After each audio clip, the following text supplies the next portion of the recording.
ये धरना नहीं, ये महाधरना है।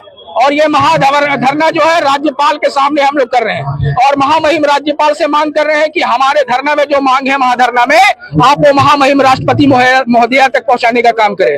भारत सरकार ने भारतीय मुसलमानों की मर्यादा परंपरा का अवहेलना करते हुए भारत के संविधान में जो समानता का अधिकार है, धर्मनिरपेक्षता का जो अधिकार है, जो धार्मिक स्वतंत्रता का अधिकार है, उन अधिकारों का हनन करते हुए, तानाशाही रवैया अपनाते हुए, बहुमत का दुरुपयोग करते हुए लोकसभा और राज्यसभा से और साथ साथ राष्ट्रपति से मोहर लगवा के वक्फ एक्ट 1995 में अमेंडमेंट करके वक्फ अमेंडमेंट एक्ट 2025 बनाया है, जो भारतीय मुसलमानों के धार्मिक परंपरा के खिलाफ है। उसके विरोध में आज हम लोग महामहिम राज्यपाल के पास महाधरना देने का काम कर रहे हैं। सरकार तो समानता पारदर्शिता की बात कर रही, क्या लगता है यकीन क्यों नहीं कर पा रही? तो भारत सरकार अगर समानता की बात कर रही है तो हिंदू धार्मिक न्यास बोर्ड, सिख धार्मिक न्यास बोर्ड, जैन धार्मिक न्यास बोर्ड, बौद्धिस्ट धार्मिक न्यास बोर्ड में भी मुसलमानों को सदस्य बनाने का काम करे तो हम मानेंगे कि ये समानता के अधिकार के तहत ये कानून लाया गया। अगर नहीं करता है तो जबरदस्ती वक्फ बोर्ड में आपने दो गैर मुस्लिमों को सदस्य बनाने का कैसे प्रोविजन लाया? और केवल दो मुस्लिम नहीं, अब एमपी भी जो होगा वो भी गैर मुस्लिम होगा, मतलब ऋषिकांत दुबे भी झारखंड राज्य सुन्नी वक्फ बोर्ड का मेंबर हो सकता है। तो ये जो गलत परंपरा की शुरुआत भारत सरकार ने किया है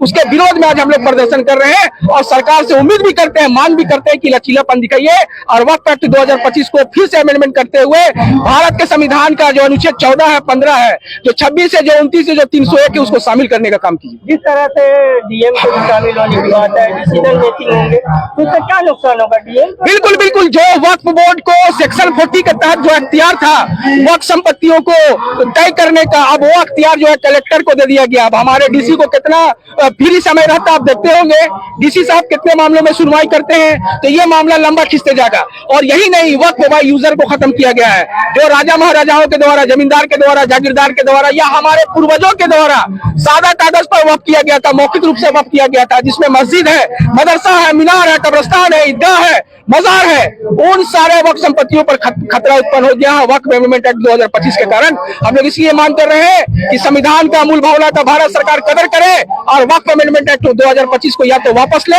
या तो अमेंडमेंट करे। किसान आंदोलन वापस हुआ, वो अलग आंदोलन था, क्या लगता है उसी तर्क से आंदोलन वापस ले पाएंगे? बिल्कुल बिल्कुल, किसान आंदोलन में भी भारतीय मुसलमानों ने उनका सहयोग किया था और हम लोग भी ये मान के चल रहे हैं कि किसान के जो नेता है, वो किसान का जो यूनियन है, भारतीय मुसलमानों की जो मूल भावना के साथ जो खिलवाड़ हुआ, गलत तरीके से वक्फ अमेंडमेंट एक्ट 2025 लाया गया, उसमें भी वो सहयोग करेंगे। अगर नहीं भी करते हैं तो संविधान का अनुच्छेद 245(2) ये कहता है कि केंद्र सरकार द्वारा जनहित के विरोध में अगर कोई कानून बनाया गया है तो राज्यों की सरकार उस कानून को वापस कर सकता है, उसके खिलाफ नया कानून ला सकता है। क्या लगता है सुप्रीम कोर्ट में चैलेंज होगा तो क्या परिणाम? बिल्कुल बिल्कुल, सुप्रीम कोर्ट जो है सर्वोच्च न्यायालय है, वो भारत के संविधान को देखता है, मानता है कि केंद्र सरकार के द्वारा जो कानून लाया गया है वो संविधान की भावना का उसमें पालन हुआ है या नहीं हुआ है या उसके विपरीत में है। तो हम लोग उम्मीद करते हैं कि जो हमारे सुप्रीम कोर्ट के जो चीफ जस्टिस है वो उसका पालन करेंगे। धन्यवाद। तो पेंडिंग है, कितना वक्त लग जाएगा इसमें? तो भारत सरकार को यह तय करना है ना,